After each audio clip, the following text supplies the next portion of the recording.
እንቀርጻለን ያለውን ሁኔታ እናሳውቃለን። ተጋበዙልኝ። አላህ ማሻአላህ ተባረከላህ። ሶፍት የሆነ ዳቦ ነው ማሻአላህ በጣም ነው የሚያምረው እና ኢንሻአላህ ያለውን እናሳውቃችኋለን እላችኋለሁ። ማሻአላህ አላህ አላህ በጣም ደስ የሚል ዛሬ ደግሞ እኔ ዳቦ ቆራሽ ሆኛል።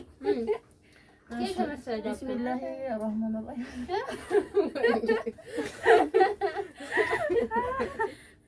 አያችሁ በረካቱ ውድና የተከበራችሁ የዩቲዩብ ቻናል ቤተሰቦቻችን እንዴት ናችሁ? ሰላም ናችሁ? አልሐምዱሊላህ ሰላም ነን።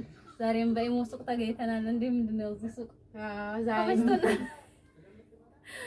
እና ተገኝተናል። ዛሬም ከአስር በኋላ ኢሞ ጋር ያው ሱቅ ስለምትውል ደብሯት ምናምን ሊሆን ይችላል። ኢሞ ጋር እንሂድ ምናምን አለና ሰብሰብ ብለን ይሄው መተናል። መቅሰስ ሰዓት ስለሆነ ያው ሻይ ያለ ኬክ የሆነ ዳቦ ማሻአላህ ዚነት አዘጋጅታ ይዛ መታለች። ትናንትናው ነኢማ ነበረች እና አብራችሁን ቆዩ። አሰላሙ አለይኩም ወራህመቱላሂ ወበረካቱሁ። ውድና የተከበራችሁ የቻናላችን ቤተሰቦቻችን ሰላም ጤና ይስጥልን። በያላችሁበት ዓለም ዳርቻ ሰላማችሁ ብዝት ይበልልን። እንዲሁ ክርስቲያን ወገኖቼ ሰላም ብለናል። እንዴት ናችሁ? ደህና ናችሁ ሆይ? ዛሬ እንግዲህ ሰሞኑን እየተመላለስንባችሁ ነው። ማሻአላህ ተባረከላ። ትናንትና እንግዲህ እንደነገርኳችሁ በቤቴ ሰርፕራይዝ አድርገው ነበር። ዳቦ ጋግረው ሻይ አፍልተው ቡና አፍልተው ነኢም ዳቦ ጋግራ ዚነት ደግሞ ሻይ አፍልታ ቡና አሁን ዛሬ ደግሞ ይሄን የመሰለ ዳቦ ዚነት ጋግራ ኬክ ነው የሚመስለው። ማሻአላህ ኬክ የሚመስል ዳቦ ጋግራ መታ ይሄው ከሰዓት ከአስር በኋላ እንደዚሁ በሱቅ እንገኛለን ማለት ነው። እውነት ለመናገር በጣም ደስ ይላል። አላህ በጣም ነው የሚያምረው በጣም እና ኢስላም ያድግ ያ ሐቢበቲ አላህ ይከል አፊያ አላህ ይስጥሽ ማለት ነው። እሱ አረበኛ ስለማታውቅ ትንሽ ግሬዳ ትችላለህ እና በጣም ነው የማመሰግነው። እንዳይደብራት ያኔ ብዙ ጊዜ ነው ሱቅ ስለሆነ የምውለው ብቻዬን ሱቅ እንዳይደብርሽ እያሉ እየመጡ ከሰዓት እያዝናኑ ይገኛሉ ማለት ነው። ይሄን ሰሞን ደግሞ ወጥተን አናውቅም። እንደምታውቁ ከሆነ እኔና ነኢም ዚነት እንውጣ ነበር ካንቲን እንዲሁም ደግሞ መናፈሻ ማን ነበር ስሙ ሰናይት እንሄድ ነበረ። አሁን እኔም ደከም እያልኩ ነው መሰለኝ። እንደጋ ደግሞ ስራም ስጀምር እየሄድን አይደለም። ኢንሻአላህ እሑድ እንሄዳለን፣ እንቀርጽላችኋለን። ብሎግም የቀውሏችንን እንደው አዋላችንን ሁሉን ነገር እንቀርጻለን። ያለውን ሁኔታ እናሳውቃለን። ተጋበዙልኝ። አላህ ማሻአላህ ተባረከላህ። ሶፍት የሆነ ዳቦ ነው ማሻአላህ በጣም ነው የሚያምረው እና ኢንሻአላህ ያለውን እናሳውቃችኋለን እላችኋለሁ። ማሻአላህ አላህ በጣም ደስ የሚል ዛሬ ደግሞ እኔ ዳቦ ቆራሽ ሆኛል። ኬክ መሰለ ዳቦ ቢስሚላሂ ረህማን ረሂም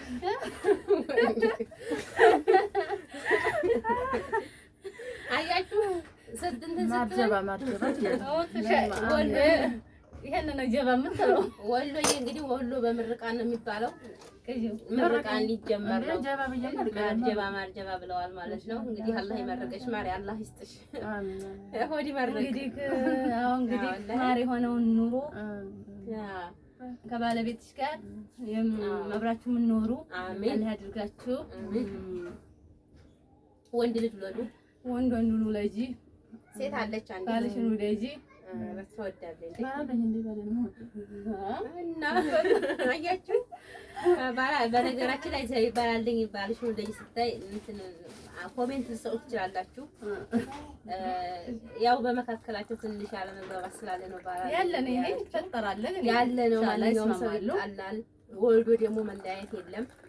ልጅ ካለ ወልዶ መለያየት የለም። ስለዚህ ነገ ጧት ትገናኛላችሁ ለማለት ፈልጌ ነው። ያኔ ባላልኝ እንዲያለችው በመካከላችሁ ያኔ ክፍተት ስላለ ነው ቤተሰብ ይሄንን ያለችበት ምክንያት ማለት ነው።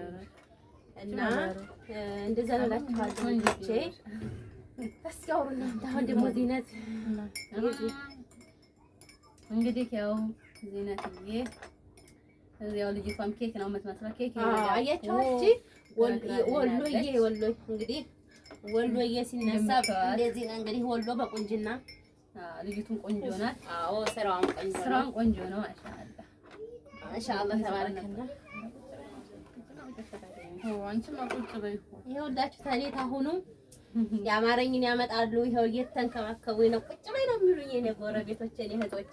እንደኔ ያለ በነገራችን ላይ እንደኔ ያለ ጎረቤት እንደኔ ያለ እህት ይስጣችሁ ከስደት ስትመጡ እንጂ ከስደት ወላሂ ከስደት መልስ ጓደኛ ከሌለ ጎረቤት ከሌለ በጣም አስቸጋሪ ነው። በሰውም ጋር ለመኖር አትችሉም እና እና እስኪ እናት ልማሩ ዚነት አውሪ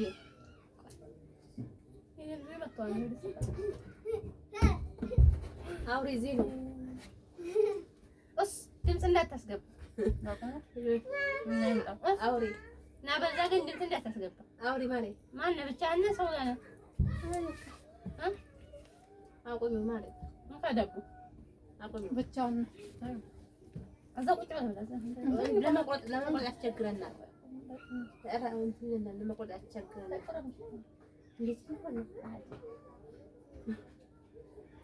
ብሉ እንግዲህ ብሉ። ያው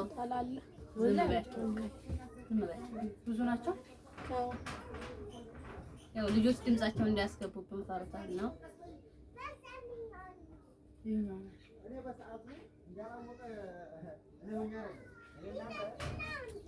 ማሻአላህ ወይ ቆንጆ ሻይ አፍልታለች። ሰኒ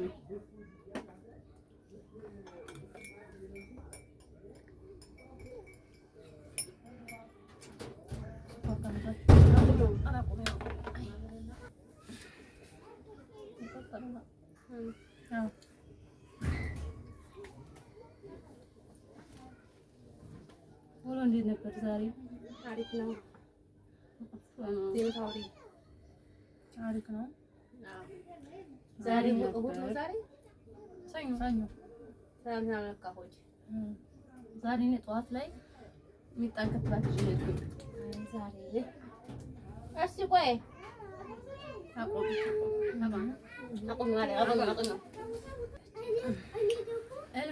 ዛሬ ጠዋት ነው የሚጣገፍላት ይሄድኩኝ። ከዛ ዛሬ ነው ስራ ነበረኝ። ከዛ ደውዬ ዚነትን መሳሰል ይልኛል። ከዛ እሷም ተሰራ ጠበቀች።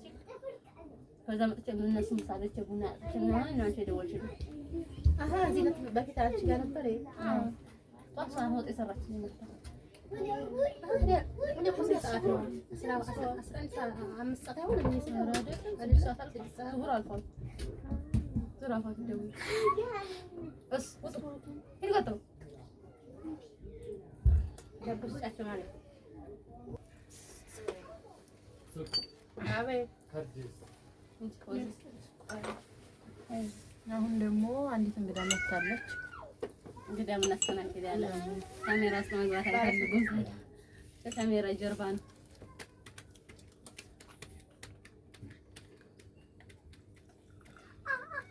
አይ እንግዲህ በስ አንድ ድምጽ እንዳልሰማ ልጆች ትመጣችኋል። ሰብሪና በመስኮት በቃ አድርገው ወሮ አማራጭ ላይ ሰብሮ ነው ወደዚህ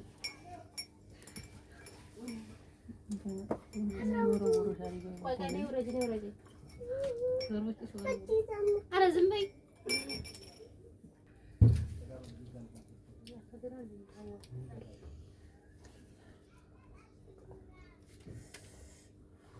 አዎ ቆንጆ ሻት ታዲያ አለ እንዴ ማለት አለ እንዴ ይላ አንቺ ጠጭ ዛሬ ቆንጆ አሎ አጥሽ ነው ከዚህ እንደ ብራን ለሱቀር ነው ለይዛ አስቀምጪልኝ ማለት አዎ ፔስታስ ጂማሪ ይሄዳል ሲጠም እንዴት ምን ይናረክሽ በማለት ብርቱካን ብዙ አስቀምጠዋል። ቢጫ የሆነ ምንድን ነው አርዲና ብርቱካን ታው ብርቱካን አለበት መሰለኝ ራሱ ይለው ቆንጆ ብዙ በተበረካከረ አቤት ሱቅ እየሸጥን ነው ዞሮ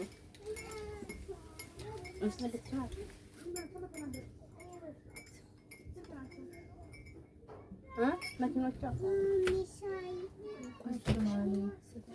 እሺ ሰጥሻ ዝም ብለሽ በሻይ ትበያለሽ ዳቦ እሺ ዝም ብለሽ ቆይ ሰብሪና ትንሽ ሻይ ሰጥሻለሁ። ከየት ነው ያለው ማሪ? እስኪ አሳይኝ ላይ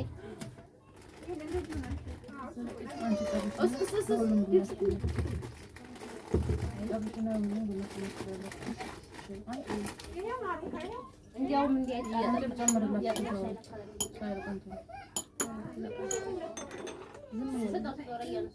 እንዲያውም የወንድ ከለር አዝራቅ ነው መሆን ያለበት። ሰልማን ላይ አይገባውም። በነገራችን ቪዲዮ ለመስራት መች እንደዚህ ታውቃላችሁ? ቀን አይደለም ዙሁር ላይ የዛን ሰዓት ነው የሚመቸው። እና ሀዋን ራሱ እዛ አላገኛቸውም። ያን ግርግር አይደል ጭር ያለ እንደውም ምን እንኳን እንደዚህ ያለ ልጅ ሲወጡ የለም ምንም ጥቃት የለም። አሁን በኋላ እንግዲህ ዙሁር ላይ ነው የምንመጣው። እኛ ከአስር በኋላ ነው የመጣነው። ዙሁር ላይ ያው ሱቅ ላይ ቁጭ ሲባል ትንሽ ይደብራል ምናምን ነገር። ከዛ እስኪ እናነጋግራት ብለን ብቃል ግን ትንሽ ስራም ነበር፣ እሷም ቢዚ ነበረች። እኛም ደግሞ ልጆቻችን ስብስብ ብለው ሱቅ መሆናችንን ያወቁ ጊዜ መጡና በደንብ ለመስራት አልተመቸንም። ይሄው ገበያ እንዴት ነው? ስራ እንዴት ነው? አልሐምዱሊላህ ምንም አይልም። ሚዛን አለ እንግዲህ ምንም አይልም ሚዛን አለ። እናንተም እያበረታታችሁ ነው። እንግዲህ ደግሞ ዶላር እንዲመጣ አበረታቷቸው። እሷም ሰዓት ትፈልጋለች፣ ሰዓቷን እንዲሞላ ሰብስክራይብ ትፈልጋለች። ዚነትም ሰብስክራይብ አድርጓት። እኔንም ዋንኪ አስገቡኝ እስኪ። ዋንኪ ዚነትም አሁን 300 ትገቢ ነው። አዎ ነበር ማሻአላህ። ሰብስክራይብ አድርጓት። የዚነት እንደውም ጧሸር አድርገዋለሁ። እኔ ኮሜንት ላይ ታገኙታላችሁ። ጧሸር አድርገዋለሁ የሆነ ቪዲዮ ነይማንም ሰብስክራይብ አድርጓት፣ አበረታቷት ማለት ነው። እንግዲህ እና የእናንተ ብርታት ነው ለኛ ብርታታችን። አበረታቱን፣ ብርታታችን እናንተ ናችሁ ቤተሰቦቻችን። አውሩና እሺ እንግዲህ ኢትዮጵያ ያው የኢትዮጵያ ኑሮ እንዴት አየሽው? ምን ይመስላል? አሪፍ ነው አልሐምዱሊላህ። ኢትዮጵያ ኑሮ በጣም ደስ ያለ አሪፍ ነው። ግን እንደነገርኳችሁ እራሳችሁን አሳምናችሁ ለመጣም ሞክሩ። እመለሳለሁ ብላችሁ ከመጣችሁ ጭንቅላችሁ ቢዚ ይሆናል። ምንም አማራጭ የለም። እመለሳለሁ ብለው እንደዛ ተብሎ ከተመጣማ ያው እመለሳለሁ ስለምን ያለኝን ያኔ ሴፍ አላደርግም፣ ያው አጠፋለሁ። ያው ተመልሼ ሰርች ያገኘው እንደዚህ መሆን የለበትም ይባል። ስለዚህ ማንኛውም ነገር ካሁኑ ሴፍ ካልተደረገ ያኔ ያሰብሽው ላይ መድረስ ትንሽ ይከብዳል፣ ዳገት ነው የሚሆነውና ሰው ከትንሽ ነው ትልቅ የሚደርሰውና እንቁላል ቀስ ብላ በእግሯ ትሄዳለች ይላል ባለቤት። የሆነ ነገር ግዛልኝ ካልኩት ተለቅ ያለ ነገር እስኪ ቀስ እንቁላል ቀስ ብላ በእግሯ ትሄዳለች ይላል። እና ያው ቀስ በቀስ ያኔ ከትንሽ ሴፍ በማድረግ ነው ትልቅ የሚደረሰው። እንግዲህ ቤት ሰርቶ ኢትዮጵያ እንግዲህ ወረት ይዞ ለመምጣት ከመጀመሪያው ሴፍ መደረግ አለበት፣ ገንዘብ ማለት ነው። ገንዘባችሁን በነገራችን ላይ እኔ ሁሉ ጊዜ ምክሬ ቤት ስሩ ነው የምለው። ብር አታባክኑ። ለቤተሰብ ዋናው ቤት ያላችሁ ቤት ስሩ። ቤት ከሰራችሁ አምሻ ቤት ነው። ወላሂ ግን ቤት ሳሰሩ አገር እንዳትገቡ። በከራይ ትኖራለሁ ማለት ሙስታሂል አችሉትም። ቤት ከሰራችሁ ግን አልሐምዱሊላህ። ቤት ደግሞ አሉ እንዴት ቤት ከሰራችሁ ታያለሽ፣ ቤቱን እንቆረጥመዋለን እንዴ ይላል። ቤት ከሰራችሁ ግዴታ ቃለ ወሽን ቤት ሰርተሽ እቃ ታሟልጂ ልግባት ዲማ እንደጋ ደግሞ አማታች ደግሞ ለወረት ሳትያት ገቢ መሸስ ቤቱ አለና ቤቱ ላይ ሄጀ ቁጭ ላልሁ ማለት አይቻልም። አንድ ሰው ዋናው ቤት ስለሆነ ነው እንጂ ቤት ስሩ እምላችሁ። ቤታችሁን ከሰራችሁ እንዲሁም ደግሞ የወረታችሁን ከያዛችሁ እቃችሁን ካሟላችሁ ምንም እንትን የለም። ዋናው መጀመሪያ ቤት ነው። መጀመሪያ ቤት ልስራ ብለሽ የሆነ አላማ ሲኖርሽ ማለት ነው። ቤት ስትሰሪ ደግሞ እቃ ያስፈልጋል እና ከዛ ወደ እቃው ራስሽ ያኔ አይምሮሽ ይመራሻል። ከዛ እቃ ልግዛት ያለሽ ቤቱ ሲሰራ ሲቆም ሲሰራ ስታው ደግሞ ጉጉታችሁ ወደ እቃ ነው። ደግሞ ወደ እቃ ይሆናል። አዎ ደግሞ ደግሞ ለወረቴ ያለሽ እንዴ ያሽ ሀገርሽ ትገቢያለሽ ነው እንጂ ገና ለገናው ቤት ሰራው ብላችሁ ብድግ ተብሎ አይመጣም። ከባድ ነው። ቀለም ማስቀየር እንኳን ኢትዮጵያ ከባድ ነው፣ በጣም ከባድ ነው። የቤቱን ቀለም ለማስቀባት ራሱ በጣም አስቸጋሪ ነው። ስለዚህ ቤት ስሩ፣ ቤታችሁን ስሩ፣ እቃችሁን ግዙ። ደግሞ አንድ ነገር እቃ ከዛ ይዛችሁ እንዳትመጡ ታውቂያለሽ። እኔ እዚህ ሁሉም ነገር አለ። እዚህ ሁሉም እኔ በጣም ነው የገረመኝ ወላሂ ላዚም ይዤ የመጣሁትን እቃ ሳስበው እኔ እንጃ ለካዝህ አለ። በእርግጥ እዚህ መታችሁ ብሩን ይዛችሁ መታችሁ እቃ ልግዛ ቢባል ሙስታሂል አገዙትም። ነገር ግን እዛ ሆናችሁ ሰው አዛችሁ ሰው እንዲገዛላችሁ የቅርብ ቤተሰብ ካለ የቅርብ ቤተሰብ እንዲሁም ደግሞ እኛንም ካዘዛችሁን ዚነቱን ለጣማታ ምንም ያስቸግራል ነገር የለም። ነኢምም እኔም ደግሞ ከወለድኩ በኋላ ኢንሻአላህ ችግር የለውም የፈለጋችሁትን እቃ እንገዛላችኋለን። ሌሎችም አሉ እንጂ እዛ ገዝታችሁ እቃ አንደኛ ቀረጽ፣ አሁን ደግሞ የባህር አሁን ላይ ኮንትሮባንድ ከባድ ነው። ስለዚህ እኔ እቃ ይዛችሁ እንድትመጡ አልመክርም። እዛ ያለው እቃ እንደውም ከዛ ይበላለጠ ወላሂ ላዚም ከዛ የበለጠ ነው እቃ ያለው። እኔ በነገራችን ላይ ልብስ ይዤ አንጓትቼ በመምጣቴ ተጻጽቻለሁ። እዛ አለብኩት ምን አሁን ከዛ ይዤ የመጣሁት ይሄ ቁርራጭ ምኑ አሁን የት ልልበሰው? የት ይለበሳል? ወላሂ እዚህ ልብሱ ማሻአላ ተባረካለ። ልብሱ ሰተር የሚያደርግ ነገር ነው። እቃው አንደኛ፣ ሁሉ ነገር አንደኛ። ወላሂ እዛ ግን እዛ አረቦች ታውቃላችሁ ሰው አያቸውም እንደፈለጉ ለባላቸው እንደፈለጉ የሚለብሱት ልብስ ያኔ ሙሰተር ናቸው ተሰትረው ነው ያሉት። እኛ ጋር ግን ያው ማህበራዊ ኑሮ ስለሆነ እንደዚህ ጣል አድርጋችሁ ከቤታችን ከአካባቢው ሁኔታ አኗኗር ሁኔታ ጋር አኗኗር ዘይቤ ጋር አይሄድምና ልብስ ይዛችሁ አትምጡ። ይዛችሁ ከመጣችሁ አንዳንድ ነገሮች ምናልባት እንደው ኤሌክትሪክ ነኮችም ደግሞ ይዛችሁ ብትመጡ ቀረጡ እንደው ትርፉ ማለት ነው። ከዛ ከውጭ ዕቃ ይዞ መምጣት ትርፉ አንደኛ እዛ ኪሎ፣ ሁለተኛ ጉምሩክ፣ እንደገና አሁን ደግሞ በባህር የሚላክ በባህር ደግሞ አሁን ላይ ደግሞ በባህር ደግሞ አሁን አንድ በርሜል እንትን ነው 500 ሪያል 550 ሞላ። አሁን ሳጥኑ ደግሞ ስንት ነው የሚገዛው ሲመነዘር? እዚህ ከ30 ሺህ ብር በላይ ነው። ወደ 30 ሺህ ብር ነው። እዚህ ብዙ ዕቃ ይገዛል ማለት ነው። እዚህ ጋር ይገዛል። አዎ መላኪያው ብቻ። እዚህ ግን በጣም እዚህ ግን ይሻላል። እቃውም ይሻላል። እቃችሁ ከዛ ልኮ እዚህ ማስገዛት ይሻላል። አሁን አሉ ቴሌቪዥን ከዛ ይዤ ልምጣ እንደዚህ ከዛ ብራችሁ ለከዙ ማስገዛት ነው እንጂ ከዛ ይዛችሁ ያሳል አረሙ ይሰባል ጓደኛ አለ ምናምን ቤተሰብ ያጠፋብናል። ይሄን የፈለጉ አይገዙም ካላችሁ ዩቲዩበሮች አሉ ማሻአላ እኛም እንገዛላችኋል እንዲያልናችሁ ችግር የለውም። እናንተ ብቻ ጠንክሩ በርቱ እንጂ ሌላው ቀላል ነው። ወላሂ ላዚም እናንተ ብቻ እቀይራለሁ ካላችሁ ሌላው ነገር ቀላል ነው። አብሽሩ። ኑሮ ውድነት እያሏችሁ ደግሞ ጭንቅላታችሁ ሜንታል የሚያደርጓችሁ ዝም በሏቸው። እንደውም ማረብ ሀገር ነው ኑሮ ውድነት ችግሩ። እዛ ሀገር በወር የመዳም ደመወዝ የለም። በሰው ጫና እናድርም በራሳችን ነው እንጂ ሌላው ነገር ቀላል ነው። አትጨናነቁ። ሀያሉ ጌታችን አላህ ሱብሃነሁ ወተዓላ ነው። ሌላው ሲቀርቀሪ ነው እና አብሽሩ እንዳትጨናነቁ። ብዙዎቻችሁ አሁን ኮሜንት ላይ ሀገሬ እንዴት ልግባ የኑሮ ውድነት 1 ሚሊዮን ብር ይዘሽ ነው ብለውኛል፣ ተይላምጣ መዳሜ እንደዚህ ናት እያላችሁ የምትጨናነቋላችሁና እንዳትጨናነቁ አብሽሩ። በሰላም ለሀገራችሁ ያብቃችሁ እንላለን ማለት ነው። እንግዲህ ለዛ እሺ የዛሬው ቪዲዮ ይበቃል ነበር። በተመሳሳይ ቪዲዮ እስከምንገናኝ ድረስ ሰላም አለይኩም ወራህመቱላሂ ወበረካቱሁ።